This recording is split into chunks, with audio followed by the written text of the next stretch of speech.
Oh, God, I had one. I had one. Did you hear him? Hear him strip that drag? Okay, guys, I just hooked one. I had my GoPro off, but I just hooked one on the jig, and I still hadn't seen him. But it was a weird setup because I felt a tap, and then all I felt was something, you know, I was reeling, I couldn't get it tight. He was actually swimming around with it in his mouth, and I'm not sure how big he is, but I got him on straight braid, and I'm gonna try and get him. Oh, he ain't bad. He ain't bad. This is a good one, guys. This is a good one. I'm telling you, I mean, my percentage of what I've been catching on this jig is pretty good. Let's see, he might come off, but I don't feel like dealing with. Oh, come on. Come on. Come on. Come on. Yes. Yes. Yes. There's another one, guys. That was my second. I got a hit on the first cast, and that was my second cast. And I mean, this one just picked it up and started swimming at me. Oh, yes. Now he's got a better build on him. You know, I mean, as far as he looks good for how much he weighs. He doesn't look overstarved. Second cast on this jig. I'm falling in love with this jig. I want to thank Paul Mann's Bass Fishing, Patrick. He's the one that he listed the top, I think, 5 summer bass lures. One of them was a big worm, of course, and he mentioned a jig, and I've never really fished with a jig because we have so much vegetation here in Florida. I can't figure out where he's hooked. Got him. I got him, but he's bleeding a little bit. I'm not gonna weigh him. That's a 3-pounder. I want to get him back good. That's a 3-pounder though, and he's got a lot better build than that one. I got him. I got him through there. Yes. All right.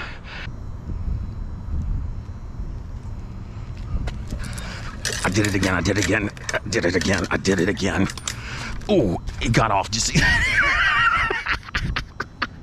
I was just sitting there playing by that hole, and I had another one.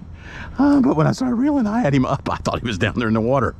I guess there's no slack right there. Oh boy, that's something else there. Okay, fish friends, that's it. I tell you what, want to give a little thanks there to Paul Mann's Bassin'.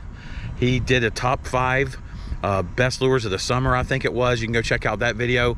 And the lures he was listing, a lot I can't use down here in Florida and all this moss. I mean, it's underwater moss.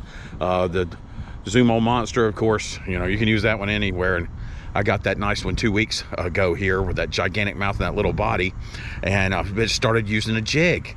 One of his selections was a jig, and I was like, I've never been able to really use one. There's so much stuff. And I'd give it a try, and had a jig in my tackle box. I've got a few of them. I bought them and just never really used them. And I had some Zoom crawls that I got. I put them on there, and I caught one last time. This time, first cast got a bump, second cast caught that one. I wish I had the footage. You know, you're trying to conserve your battery, so it's GoPro on, GoPro off, and sometimes you end up off, and it's aggravating when you go to put the footage and you don't have the fish that you wanted. But still got me capturing him and got to see him, and that one was probably the same weight, I'd say right at 3 pounds, but he was a normal built fish. He wasn't a gigantic one starved down, so good to see a healthy one out of here. I went on to get 3 more bites. One of them was right there by the hole, and I was jigging it on top of the water, and he just bent it, and when I cranked, you know, I didn't even realize that it's only 6 feet to get him up. Bam, he's right there in front of me. He fell off. He was maybe 1.5 pounds, 2 pounds. He was a solid one. Hopefully he's on there. All the other ones I lost were smaller. I either felt them or saw them, and on that braid I can feel them now. I'm getting used to that braid. One even, I threw it out there and it landed on the top of the moss, and one hit it as soon as it landed. So I'm getting some strikes on that jig, and I'm going to incorporate that into all my bass fishing, especially when it gets to be winter and they slow down and there's not so much foliage in here. Or any of the ponds for that matter. I'm just going to throw out and just along the bottom slow. I was doing it with the Z-Man Z-Crawl last winter and picking some up in some roadside ponds. So, but never really used one of those big jigs that fluffs, you know, other than Chatterbait has that, but it also has all that hardware on there. When they're picky, you don't get as many hits. So, Just want a special thanks out there to Paul Mann Bassin. Appreciate it, brother. Everybody stay safe, keep on fishing.